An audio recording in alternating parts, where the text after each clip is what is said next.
ናይ ምክብባርን ምምልላእን ምትሕግጋዝን ርግኣትን ረሃዋን ጥምረት ተነጺሉ።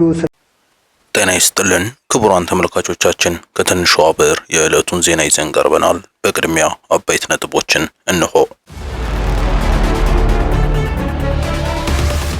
ናይ 34 አጋጣሚ የኤርትራው ፕሬዝዳንት ኢሳያስ አፈወርቂ በተለይም ጠቅላይ ሚኒስትር ዶክተር አብይ አህመድ ወደ ስልጣን ከመጡ በኋላም ታይቶም ተሰምቶም በማይታወቅ በተባለ መንገድ የኢትዮጵያን መንግስት ሲወርፉ ታዩ። ኢትዮጵያውያን ለአመጽ እንዲነሳሱ ሲናገሩ እንዲሁም ደግሞ ጦርነት ሊከፈት እንደሆነ ሲናገሩ ተደምጠዋል። ምሽቱን በርካቶችም ባስደመመውና የኤርትራን 34ኛ የነጻነት በዓል አስመልክተው ባደረጉት ንግግር ነው። ኢትዮጵያን በተመለከተ የተናገሩት ንግግር በርካቶችን ያስገረመው፣ ኢትዮጵያውያንን ደግሞ ፈገግ ያስባልና ያስገረመ ሆኗል። የፕሬዝዳንቱ ንግግር በተለይም ኢትዮጵያውያን ሀገራቸውን ለማዳን አመጽ ይውጡ የሚለው ንግግራቸው ላለፉት ረጅም ዓመታት ኢትዮጵያ ወደብ አልባ እንድትሆን እንድትከፈል ካደረጉት መሪ መውጣቱ ደግሞ በርካቶችን ያስገረመና ያሳቀ እንዲሆን አድርጎታል። የኤርትራው መሪ ንግግር በተወሰነ ደረጃ የማስደምጣችሁ ነው የሚሆነው። ጉዳዩን በተመለከተ የኤርትራው ፕሬዝዳንት ኢሳያስ አፈወርቂ በቅርብ ዓመታት ታይቶ የማይታወቅ የተባለ ከባድ ውንጀላና ዛቻ በኢትዮጵያ ላይ ሲሰነዝሩ አመሹ። ኢትዮጵያውያንም ለአመጽ ይነሱ ሲሉ ጥሪ ማቅረባቸው በርካቶችን ግርምት ላይ ጥሏል።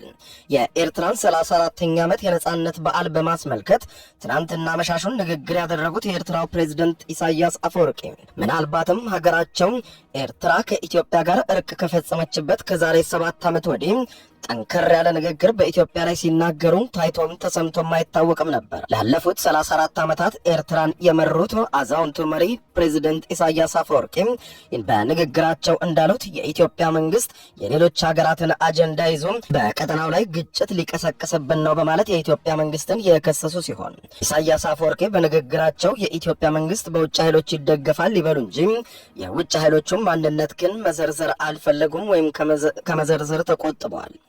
ሊያቀርቡ የሚፈልጓቸው ምክንያቶች ብዙ ናቸው የሚሉት ኢሳያስ አፈወርቂ የውሃ ጉዳይ፣ ናይልና ቀይ ባህር፣ የባህር በር ማግኘት እንዲሁም ሌሎችም ጉዳዮች አሉ። የኩሽና የሴም ግጭትና የአፋር ህዝብና መሬትንም ለዚህ አጀንዳ መጠቀምና ጦርነትም በሰፊው ይቀሰቀሳል ያሉት ፕሬዝዳንት ኢሳያስ አፈወርቂ የኢትዮጵያ መንግስት ይህንን ለማሳካት የጦር መሳሪያ እየገዛና ወታደራዊ ጡንቻውንም እያፈረጠመ ነው ሲሉ የኢትዮጵያ መንግስት ላይ ክስ አቅርበዋል።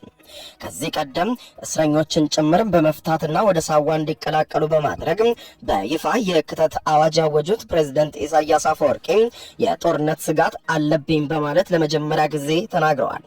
ከኢትዮጵያ ጋር የነበረው ተስፋ ሰጪ ሁኔታ አሁን ተኗል በማለት የጠቀሱት አዛውንቱ መሪ የኢትዮጵያ ህዝብም ለአመጽ እንዲነሳ ሲቀሰቅሱም ተደምጠዋል።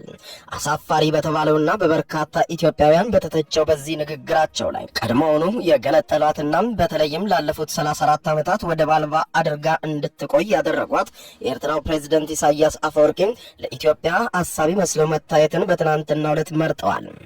እሳቸው ለጦርነት እየተዘጋጁ ባለበት በአሁኑ ሰዓት አላግባብ ክስ በኢትዮጵያ ላይ ያሰሙ ሲሆን ኢትዮጵያውያንም ተነስተው ለአመጽ እንዲወጡ መጥራታቸው ደግሞ በርካቶችን ያሳቀና ያስደነቀ ሆኗል። ከዚህ ቀደም የአሜሪካው የሜሪላንድ ግዛት ሴናተር የሆኑት ክሪስ ቫን ሆለን ኤርትራ የጦርነት ዝግጅት እያደረገች መሆኗን በመረጃ አጋልጠው ነበር። ባሳለፍነው ሳምንት በወጡት ዘገባዎችም በተለይም ደግሞ በአሜሪካው ምክር ቤት የሴኔት ውጭ ጉዳይ ስብሰባ ላይ የኤርትራ ፕሬዝዳንት ኢሳያስ አፈወርቂ ለወታደሮች ጥሪ ማድረጋቸውንና ለጦርነት ዝግጅት እያደረጉ መሆኑን የሚያሳዩ በርካታ ሪፖርቶችም መውጣታቸውን በመናገር ኤርትራ ላይ አንድ ነገር ሊደረግ ይገባል በማለት መናገራቸው ይታወቃል።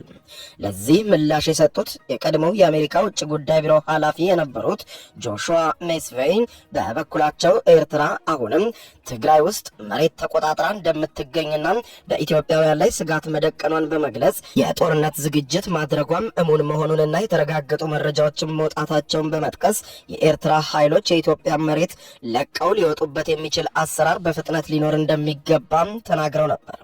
ኤርትራ ከድንበር ስምምነቱ በኋላ ለሁለት አስርት ዓመታት በኢትዮጵያ ተይዘው ቆይተውብኛል የምትላቸውን መሬቶች መልሼ ይዣለሁ ብትልም በርካታ ዓለም አቀፍ ተቋማትን ጨምሮ የድንበር አካባቢ ነዋሪዎች የኤርትራ ኃይሎች የኢትዮጵያን መሬት ከሰሜኑ ጦርነት ወዲህ ይዘው እንደሚገኙ በተደጋጋሚ ሲገልጹ መቆየታቸው አይዘነጋም።